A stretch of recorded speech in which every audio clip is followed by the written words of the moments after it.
As you can see from the title slide, that's what the insect that we're going to talk about looks like. That's a wheat stem sawfly. So what are wheat stem sawflies? Well, to just go through the entomology drill that we need to, they're early members of the Hymenoptera, the same group that includes the honeybees. They're in a group called the Cephidae, which are specialists on grasses. They're found in semi-arid regions throughout the northern hemisphere of the globe. They're crop associated for two genera in particular, and their diversity, number of species present, is highest at the origin of wheat domestication. So therefore in the Middle East. They occur in more than 50% of world wheat crops, exclusively in the northern hemisphere. A back of the hand kind of calculation, estimated losses worldwide, approximately $2 billion a year. In the world, there are three main species: Cephas pygmaeus, Cephas fumipennis, and Cephas cinctus, which is in your upper corner. That's our North American wheat stem sawfly. In North America, it's Cephas cinctus and Calamita clavata, marked with these asterisks here, are the two native species. Calamita is very, very rare in the mountains of California. Cephas cinctus is a big deal. There's also introduced Cephas pygmaeus and Trachilus tabatus in the East Coast only, not in our area. One of the things we have to think about when we talk about this wheat stem sawfly is what is suitable habitat. So here's a picture of me from the last millennium. I look a little different now than I did then, but I'm actually looking at some wheat stem sawfly infested grasses on the roadside. This is not a wheat field. In the lower right corner, you can see obviously a wheat field. Both of these are habitats that the wheat stem sawfly are found in nowadays. So if we think about the wheat stem sawfly, one of the most important considerations is it's actually a native species. Its distribution in cropland is shown here, with the dark area being where it's been found historically for more than a century, and the lighter area is more recent populations, including as recently as in the 2000 teens. When you look on the right, you can see that there's a phylogenetic breakdown of the wheat stem sawfly population that I'm going to expand on a little bit more. It's part of this paper on the phylogeography, where it says there are wheat stem sawflies in this yellow region, eastern Montana, western Montana in the green, and also in the brown region here, as indicated by this gradient. Now, to go into this a little bit more, just to capture the key points, there's a fair bit of information here, so I'm going to quickly steer you through it. I pray you can see my cursor. This is the state of Montana here. I'm outlining it now, tracing it, North Dakota over here. We have three different genetic clusters separated by 6 or 7 mutations in Montana. Populations, as I mentioned before, are found in grass and wheat. What's really important, and why I wanted to mention this, is not so much to go into all the mitochondrial network details here, but to give you the idea of how wheat stem sawfly works. Wheat stem sawfly was here a long time ago, and it's locally adapted to utilize crops in the area or grasses in the area, if there aren't crops planted, that have been in that area for a period of time. So you don't have a spreading population of wheat stem sawflies, rather you have spreading localized adaptation. And in this illustration here, I guess my key point is that they're relatively new down in Colorado in around 2016 or so. First time they really had huge numbers. And those aren't a group like we have here in Montana. Rather, they're the Colorado species that have suddenly adapted to wheat from the surrounding grasslands. So it's important for us to think about that and think about that underlying nature of that system and how important the fundamental ecology is. So if you were out looking around and you wanted to go to a location where you might see wheat stem sawfly in the wildlands, you would see these alpine meadows, where you might see something like blue bunch wheatgrass here that's been cut by the wheat stem sawfly. But you would also be able to find them a lot more on mixed grass prairie, which now is mostly wheat fields. So if we look at from this paper that was published a couple of years ago, this is the Golden Triangle region of Montana, pre-European, uh, primarily grassland with some riparian and shrubland habitat, where now it's entirely transplanted to agriculture, or at least very, very sufficiently transplanted, so that 84% of the grassland, 8% of the riparian area, and 7% of the shrubland has now been simplified into modern agricultural grasslands. So we have that modern agricultural grassland, and let's talk a little bit more about agriculture. So we've got wheat stem sawflies, a native species on the landscape, and it's now adapting to use wheat. And Montana has a lot of wheat. So this is wheat production. In Montana, we grow two types of wheat. Spring wheat that we plant in the spring of the year, winter wheat, which we plant in the fall and vernalize to go through. It's important to note that wheat really hasn't been here very long. Wheat was first grown in Montana, it's believed, in 1846 at Fort Benton, and that would have been a little patch, like a garden patch probably. The acres were relatively limited until the Homestead Act of 1916, and the first record of wheat stem sawfly and spring wheat was actually from Bainville, which is on the North Dakota border, in 1910. So, of course, they were present in the grasses all along, still are, but first adapted to the wheat relatively recently. Well, so if we think about what I've told you about it being a native species and using these grasslands that have been adapted for wheat production, maybe it's important to introduce the idea of a metapopulation, or how that wheat stem sawfly population exists on the landscape. So this is one way to do it. Very simply, we've defined Montana cropland here in the upper left as being either host, something wheat stem sawflies can live on, like wheat, or non-host, things that they can't live on, let's say like sunflowers or peas. And you can see that 68% of the land mass, that's what this pie chart represents, is host.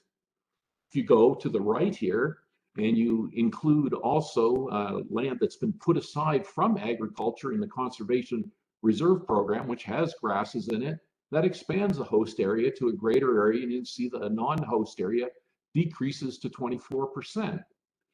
Now at the bottom is actually the overall amount of agricultural land that is suitable host for the wheat stem sawfly.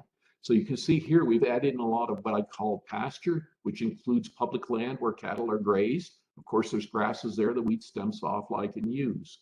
So overall, you have this giant population of wheat stem sawflies that are native on the landscape, existing in a broad area.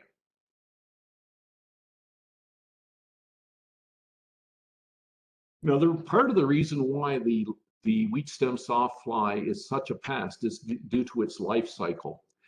So this is actually an illustration from the paper on the genome of the wheat stem sawfly, which is just because it was not a commonly known insect like fruit flies that the genomics kind of people work on. But it's a nice illustration, so I'll take you through it. Basically, the wheat stem sawfly overwinters in wheat stubble. When it warms in the spring, it completes metamorphosis. This is a pupa here, and the adults will emerge out of the wheat stubble, fly to nearby stems, and immediately they can lay eggs.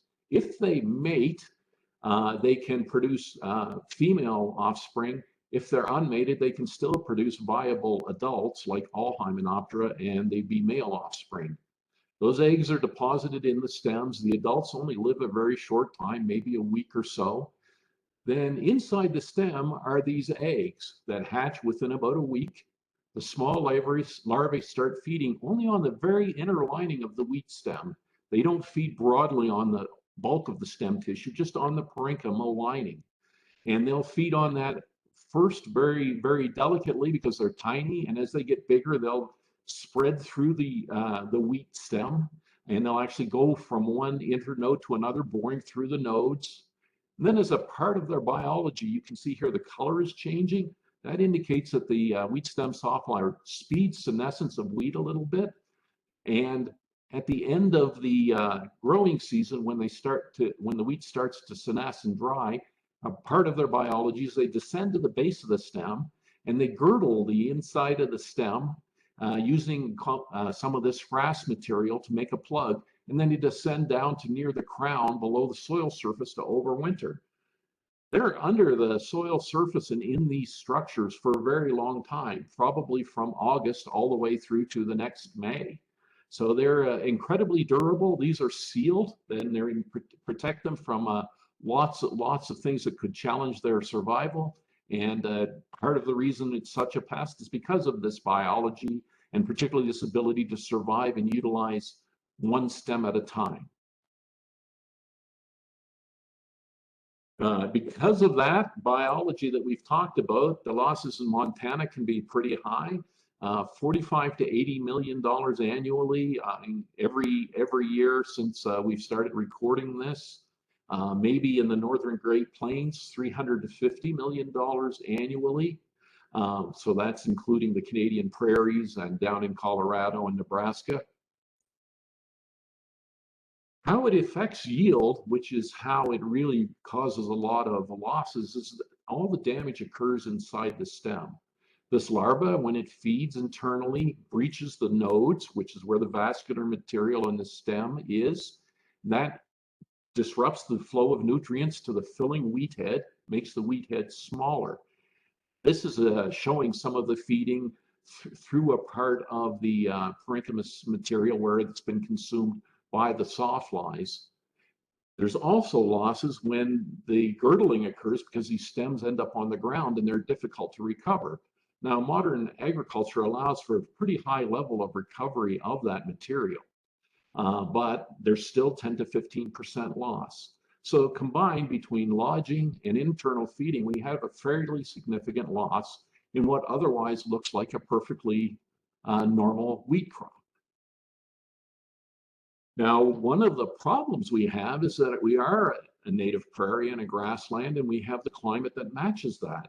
And so historically, we've had a lot of land devoted to wheat production. In fact, we might have been 20 years ago mostly a wheat monoculture. This is a view from the knees up in the triangle area. It's looking out over the landscape.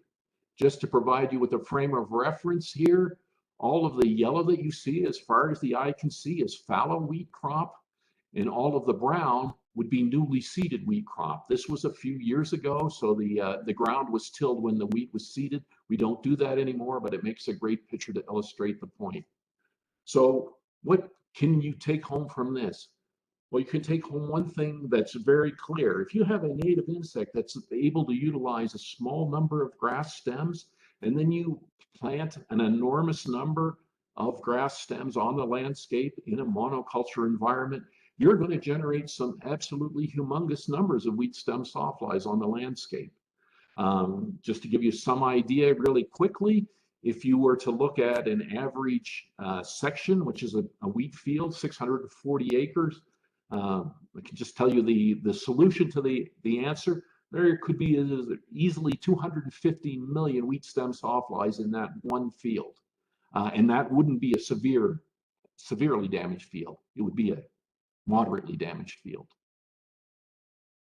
One of the reasons we have this problem is because growers have adopted a practice called swathing.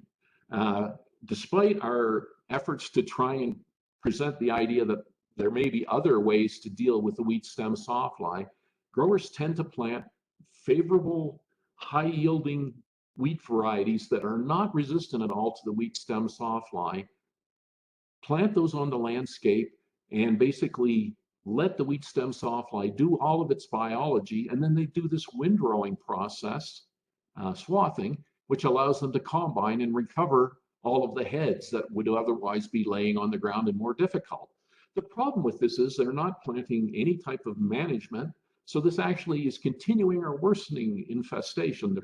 There's no real effect on larval survival, and there's money lost in the weight of the kernels in those windrows. So this is a 10 to 30% loss with no correction. So what we have is a lot of things that contribute to very, very large wheat stem sawfly populations. Perhaps almost epic and recurring annually, as you can imagine, because of the abundance of wheat we grow. So if we consider classical integrated pest management, I'm going to focus on 4 areas really quickly that could be considered important for managing a pest like the wheat stem sawfly. The first one I've listed is just for quickly getting it out of the way. Insecticides are commonly used for many agricultural pests, but for the wheat stem sawfly, there are no conventional insecticides. You can't simply go and spray a wheat stem sawfly problem. In fact, you can basically say that insecticides do not work to manage wheat stem sawfly. That puts a lot more pressure on the strategies of integrated pest management because the conventional tool we'd most likely use is not available. So we have to rely on other things like host plant resistance, crop rotations, which contribute biodiversity, and biological controls. So that's what we're going to get into. But it's important to mention that unlike most other agricultural pests, there are no insecticide shortcuts to wheat stem sawfly management. So host plant resistance is actually something that's a trait that's present in wheat. This is what we call a solid stem wheat plant that's been dissected. And this is a photograph showing you where eggs were deposited in the solid stem. The solid stem just means that the parenchyma has proliferated and has created a pith mass that fills the stem lining, and that causes significant mortality of the wheat stem sawfly larvae. It also leads to avoidance. When the female's deciding whether to lay an egg or not, she's a little less likely to lay it when there's this pith present. Now, in most wheat, these traits are not sufficiently lethal. They kill lots of sawflies, but they aren't going to substitute for an insecticide for management. And they're also already present on large areas of land. We want them to be present on more land because we really want to decrease the wheat stem sawfly numbers, but this is not an eradication tool. This is a population suppression tool that's available. Growers might really desire having lethal wheat, but that's really not a realistic thing. On the other hand, maybe the desire for lethal wheat has made it so they're less likely to use this type of wheat, which causes some mortality, but not total mortality across all the individuals. So, 20, 30% of the wheat stem sawflies will survive. So how does that work exactly? Well, I already pointed out that they're dead inside. And what you can see is this is a quick chart showing the results from a large yield nursery we have. And if you look at these 3 blue bars, you can see that the hollow stem or the susceptible has the lowest sample yield and the solid stem has the highest. Now that doesn't happen when there's very few wheat stem sawflies, it's the other way.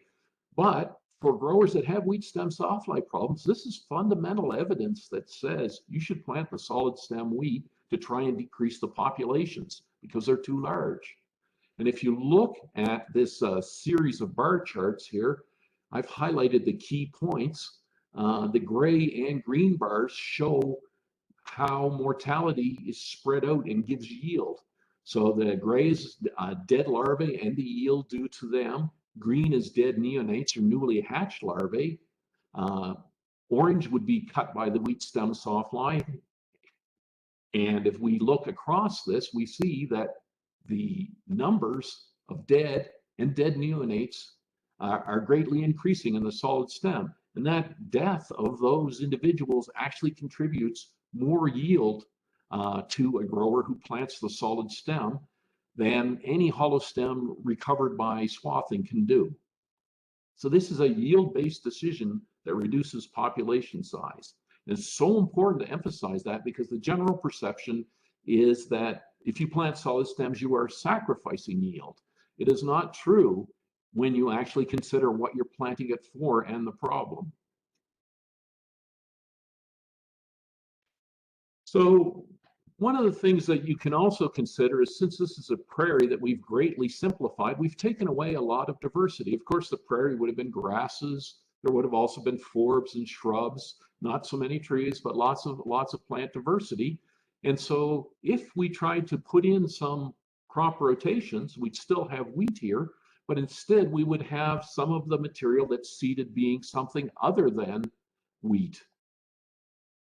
And it makes a lot of sense to basically plant non-hosts.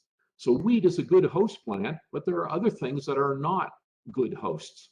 The organic durum wheat called kamut is a fairly resistant wheat variety.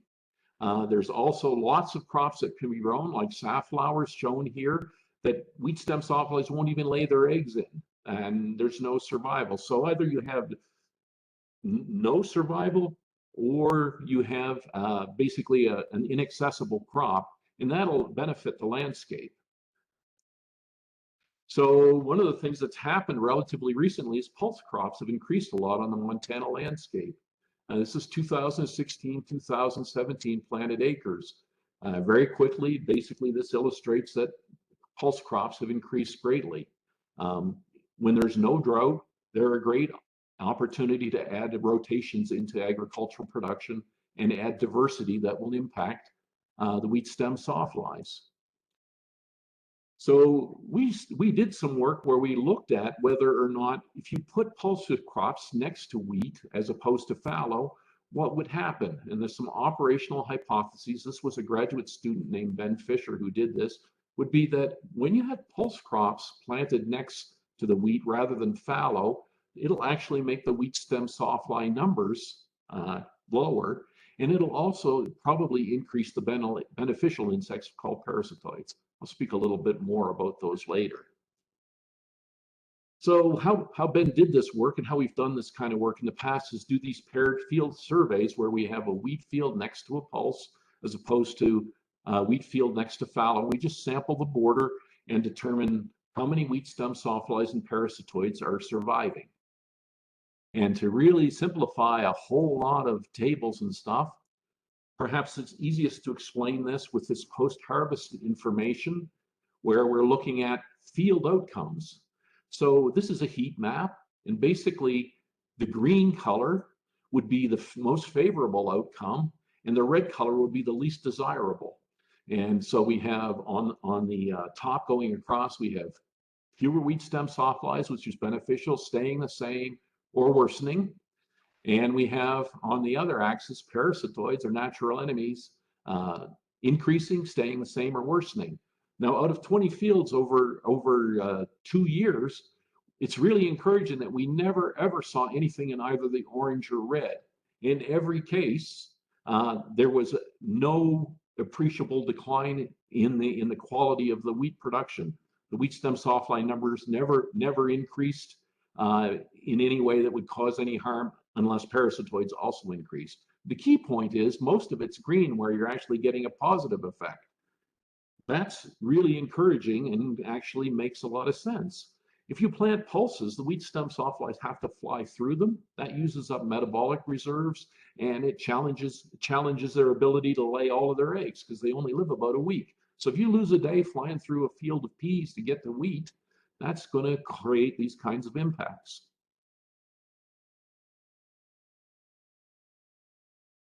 Now, onto biological control, which is what we'll focus on most of the rest of the way, because I believe it's the biggest opportunity we have for really getting better suppression of wheat stem sawflies. So these two native specialist parasitoid species, Brachycephi and Bracon lysigaster, who both attack the large larvae of the wheat stem sawfly inside of the stem. I'll show that in a second. Cocoons of both species, so they coexist in the wheat fields, can be found in the same meter of row. In the grasslands where they're native, they're bivoltine, And in crops where there's not drought and harvest is drawn out, as it normally is in high yielding crops, there'll be bivoltine. If it's drought, then there may not be bivoltine and the second generation will falter. One of the interesting features, which we'll return to, is that the females have a pre-oviposition after emergence. So they come out of the wheat residue around the same time the sawflies do, but of course the sawflies are teeny. So why do they come out and fly around for a while in a wheat field before there's anything they can even lay their eggs into to kill? Well, let's talk about that biology a little bit first. So the female parasitoid goes to an infested stem. She locates it by the odors produced by the infested stem, and she takes her ovipositor here in the back of her body, drives it through the stem wall into the wheat stem sawfly larva, where she lays an egg. The wheat stem sawfly larva is parasitized, and as this small larval parasitoid increases in size, it feeds on the wheat stem sawfly exclusively and kills it. It's called parasitoid, meaning it kills rather than parasite, where it coexists to some degree with whatever's being parasitized. So parasitoids kill. It spins its cocoon, takes about a week or so to kill the sawfly larva and spin a cocoon, chews a small hole in the side of the stem, doesn't hurt the wheat at all, comes out and does the whole thing over again when there's going to be more big larvae. So why are these important? Well, of course, anything that kills a sawfly is important. But maybe there's more. So how does this work? Well, if we look at some life table work that was done with members of our laboratory, life tables are ways to look at how insects die. And here we have two sources of mortality that I've highlighted in this table. I know it's bad form to show this, but plant response or host plant resistance is here. Parasitism is here. And what we can see is that when we plant the solid stem varieties, there's mortality that's higher than the hollow stem varieties, but parasitism is highest in those hollow stem varieties and less so in the solid stems. So these things kind of work together. They do coexist. There's no zeros here, but the combination of host plant resistance and parasitoids are pretty valuable for managing wheat stem sawflies, just from the point of view of killing them. But killing them is only part of the benefit. One of the other things that's important is the consideration that actually the wheat stem sawfly being parasitized might impact actual yields and help you recover some yield.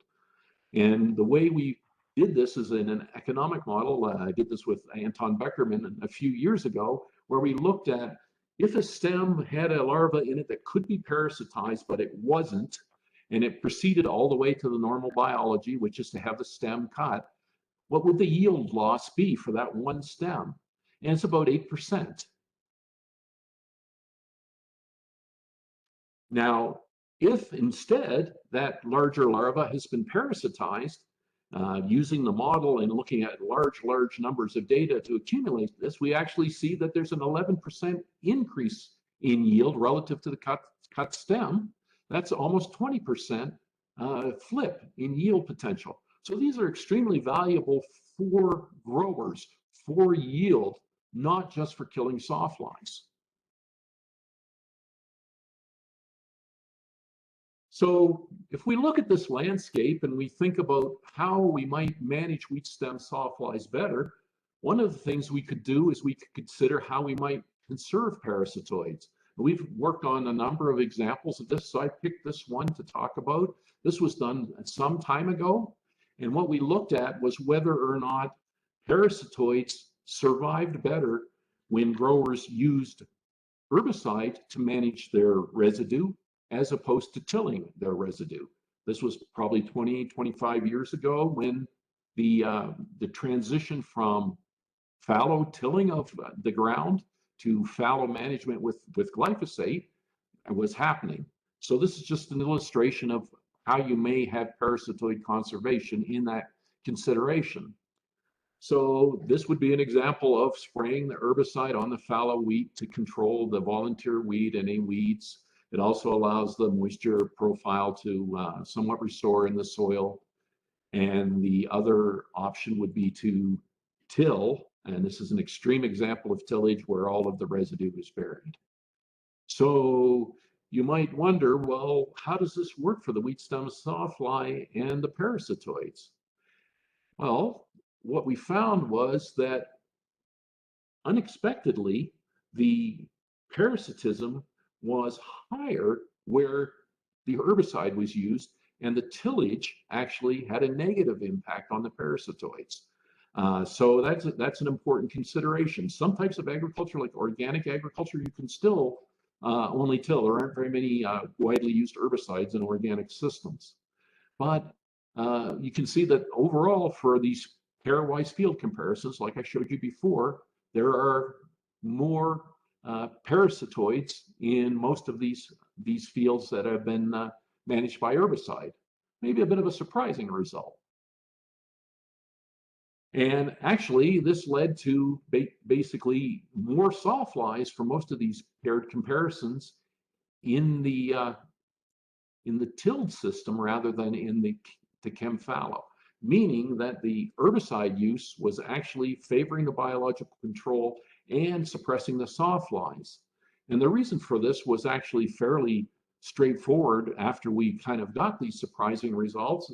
The consequences of tillage was that the heavy tillage had more impact on the parasitoids than the sawflies. The reason is the natural biology is the sawfly overwinters at or below the soil surface and is adapted to digging, where the parasitoids overwinter up in the straw above the soil surface, and they can be harmed by the tillage operation burying them. They can't get out, so they die.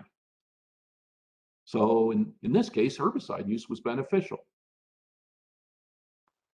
But let's think a little bit more about increasing parasitoid numbers. So I'm going to talk about this for the rest of the way that we're going through this, because one thing we can do is conserve parasitoids. Another thing we can do is perhaps have more of them on the landscape. So one of the things that we've been working on recently in my lab has been nectar and sugar carbohydrates used as supplements dietarily by those parasitoids. So several graduate students, Diane Rice and Lisa Cavallini, most recently, have been working on using sugars and also certain sources of plant nectar to increase longevity. And so what I have here is actually some illustrations from Laisa's recently defended thesis. I know Laisa's out there. Thank you, Laisa. Here's the nectar that's on cowpea leaves that forms in this branch area.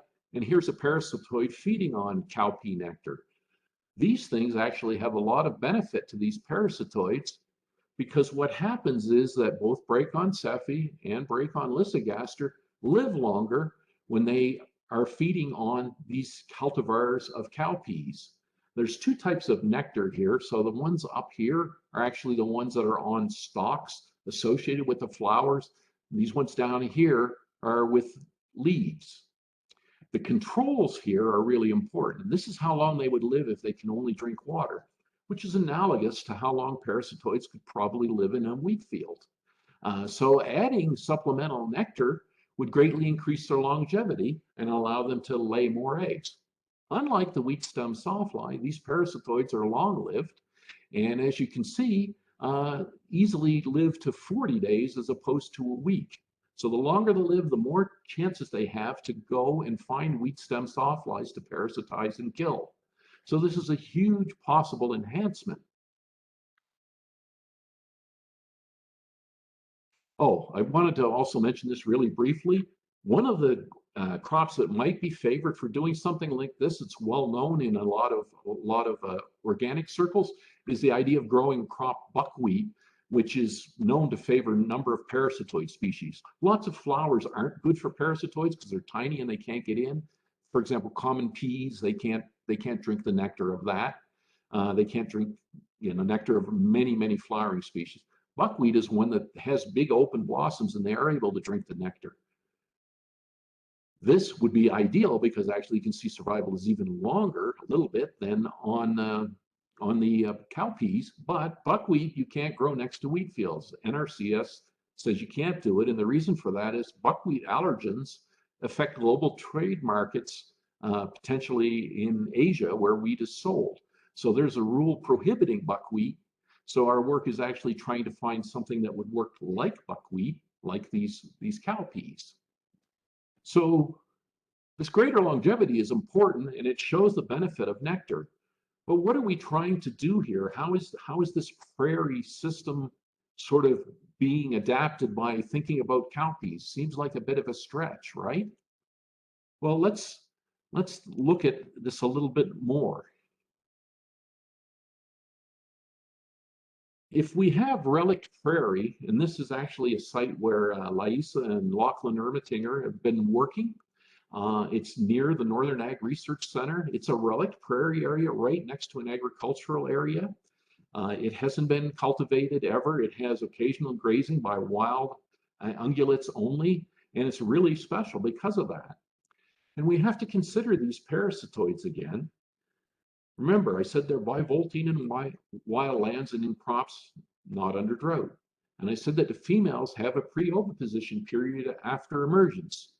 So let's just look in the background here at this nice photo of this relic prairie that Lachlan took the picture of. In this system would be wheat stem sawflies and their parasitoids, wheat stem sawflies and the bunch grasses. There would be forbs, nectar sources all spread across the landscape. And this floral resource could be quite important to these parasitoids. And thus, this is what's stirring our interest in cowpeas or any other nectar source that might be put on the landscape. Obviously, we can't revert to native prairie and manage wheat stem sawflies. They're not compatible ideas. So we have to substitute. So looking at this site, and I thank Lachlan for providing these, we actually have an area that we can sample in the middle of all this agriculture. This is where the research station at Havre is, and this is the relic area. It's about 12 hectares, so it's a big area. And every 2 weeks during the growing season, 2019, 2020, so starting in May and ending in September, Lachlan and Laisa went up and walked these belt transects, these green areas, back and forth, and wherever they encountered a flowering species, they made a record of the species and took a GPS reading and just kept track of this. And by doing it every 2 weeks, we have a temporal pattern of flowers on the landscape in this relic prairie.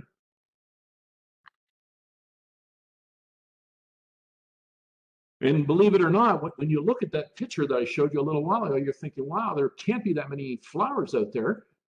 Well, there are a lot.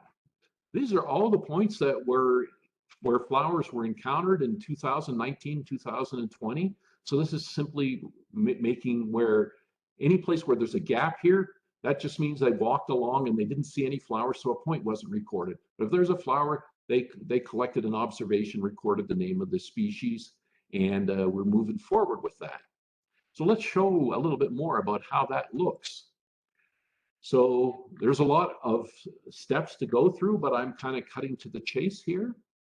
So if we look at this relic prairie in this habitat, and we look at flowering species and diversity per sample point, it's kind of shocking how frequently there are flowers in this relic prairie.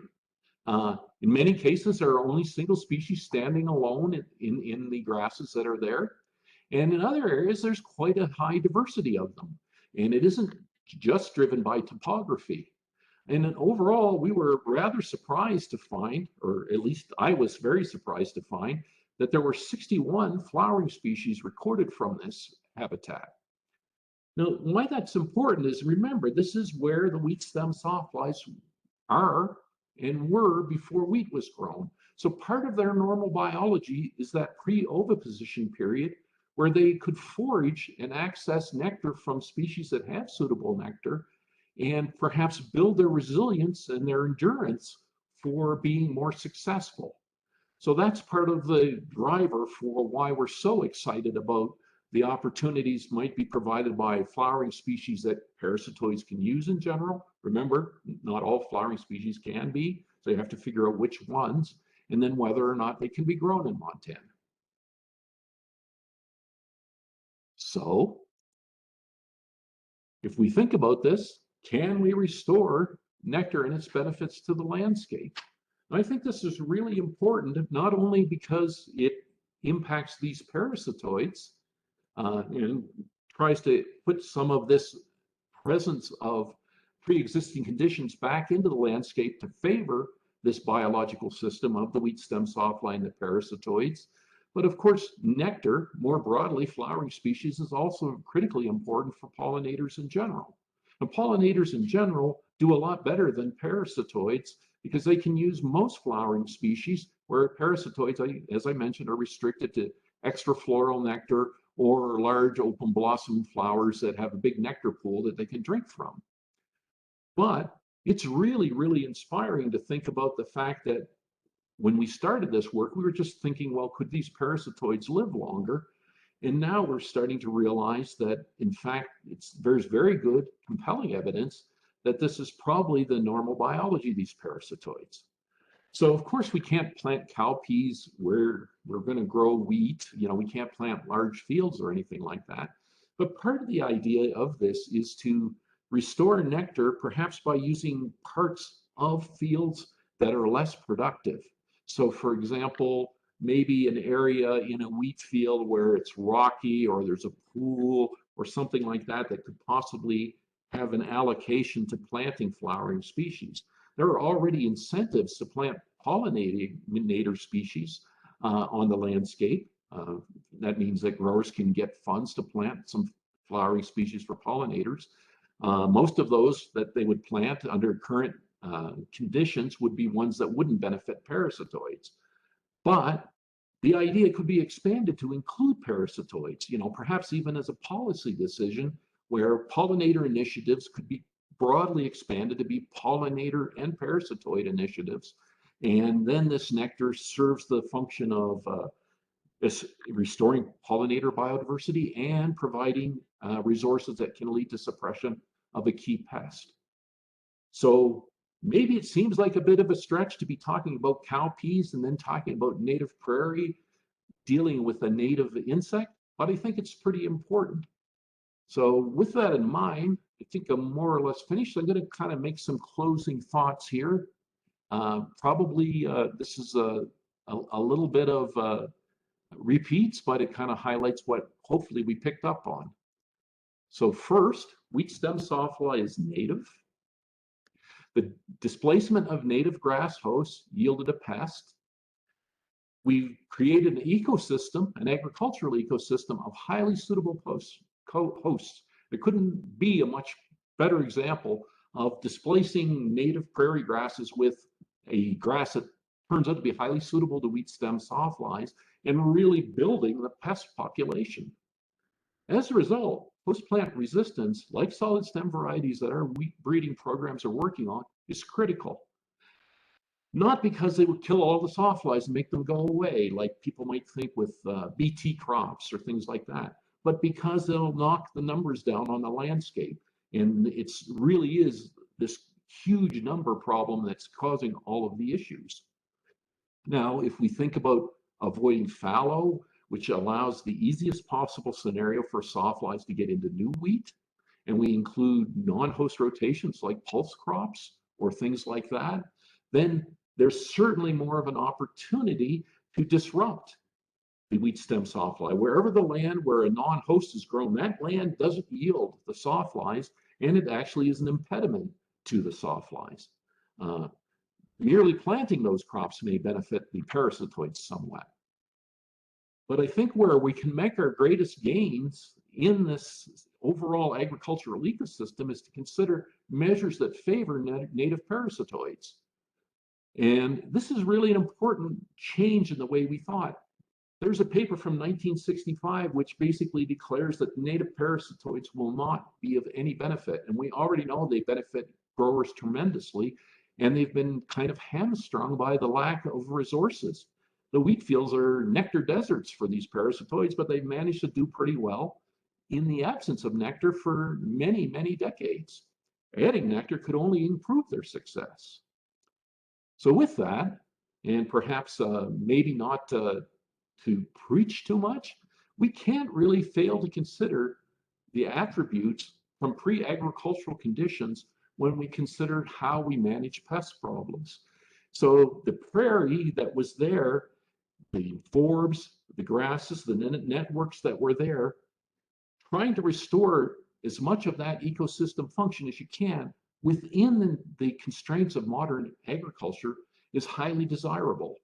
When I started working on this in 1997, I was not at all clear that I would be thinking about nectar and parasitoids at this point in my career, but I can tell you that I'm very, very excited about what opportunities this provides, in addition to working on things like host plant resistance, which can be improved, and other features to try and deal with wheat stem sawflies.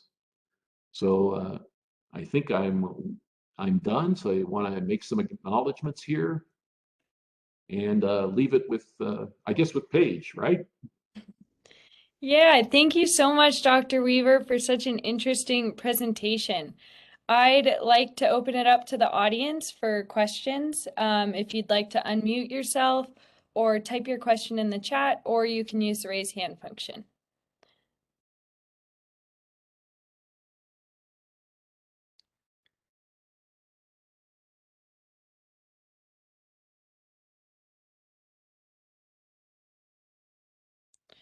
Well, I guess I have a question. Okay. Is there any known implications of increasing parasitoid numbers? If you increase that population, is there any negative impact? Yeah, so that's a really good question. I probably went past a word on one of my slides. These are specialist parasitoids. They're not generalists, and they're absolutely species specific as far as we know. So the only thing they feed on is wheat stem sawflies, and Oh, they're naturally present in the grass and, of course, in the wheat fields. So short of them changing their biology to what they've already evolved to, I don't think there's any likely impact at all to any native habitats or anything like that. They've been here all along. okay. That's very interesting. Thank you. David, Lockie here. Hi, how are you? I'm good. Say, so a couple of thoughts. If anybody's got a bunch of cowpeas that are left over and laying around, why I would take those and get them into wheat. I had forgotten about this, and I'm going to go on the internet and see what I can find. A year ago, when I tried to find them, they were, packets of 2 ounces of seed, and that was about all I could find. But anyway, I'm volunteering, David, again. So, Okay. and the other thing, I wanted to make a comment on your swathing slide. And for the rest of you, David knows that I'm one of the worst offenders when it comes to swathing and mass murdering parasitoids. But there was just a little clip on that swathing slide that talked about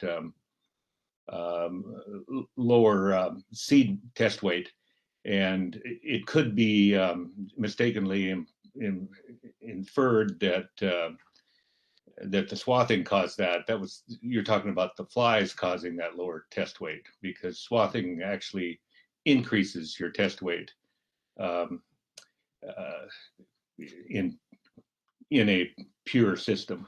Okay, so anyway, just that comment, David, because that could be misconstrued there. So Yeah, I appreciate you saying that. First of all, I think that we're interested in moving forward with cowpeas. So any grower interest is really appreciated. We believe Perry Miller is going to spearhead a specialty crop proposal. I don't think I'm saying anything I shouldn't, to try and look at cowpeas agronomically to see how they pencil out for Montana.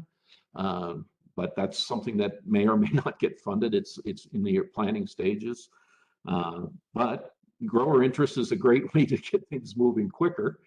So I appreciate your courage in picking up on this so early on.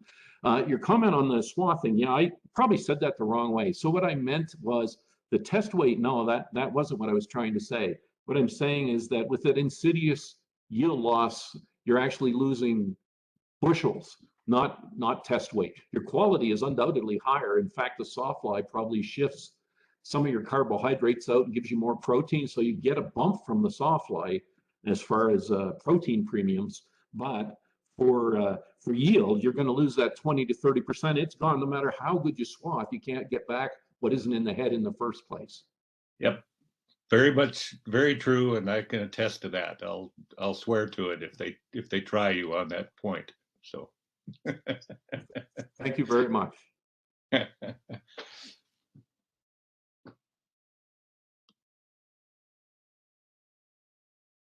David?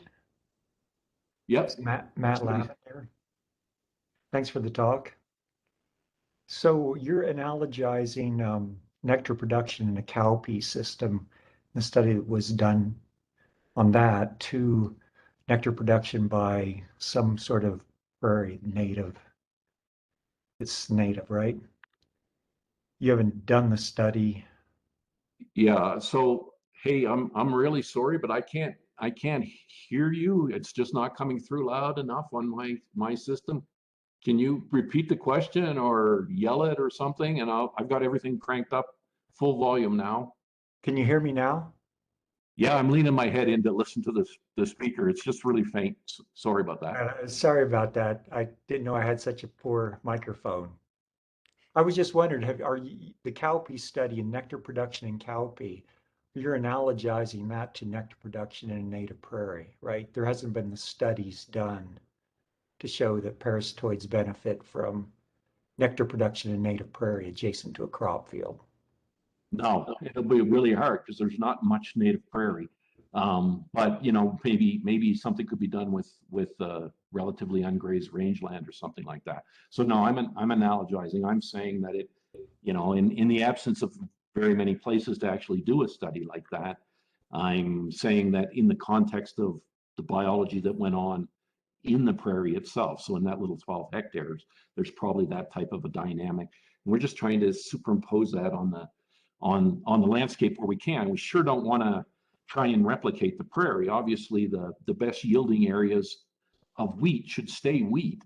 But if there's a way we can get a small footprint or something that's easy for growers to plant, if there could be federal incentives for that sort of thing, that would be a great way to get that nectar there. But you're right. I'm stretching it a little bit. It makes for a good story, but I don't think I can ever actually do the test to prove whether or not that would really benefit. So good point. Thank you for the question.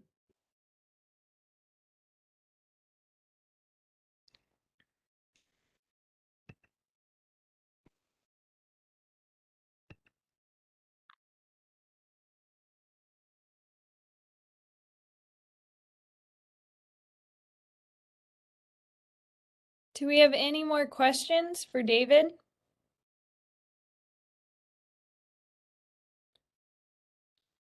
Well, I'd encourage the audience to unmute themselves and let's give David a round of applause for such an excellent presentation.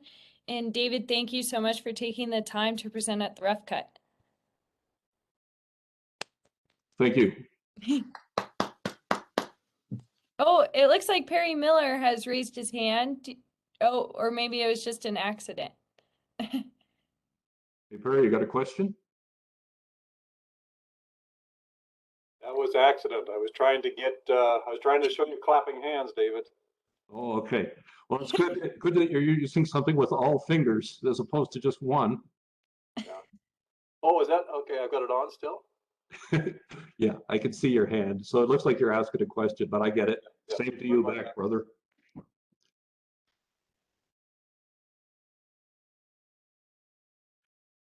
Okay, All well, right. thanks very much. I guess there aren't any other questions, so we'll wrap up. Really appreciate the opportunity. Talk to everyone later. Thanks, David. Have a good rest of your day, everyone.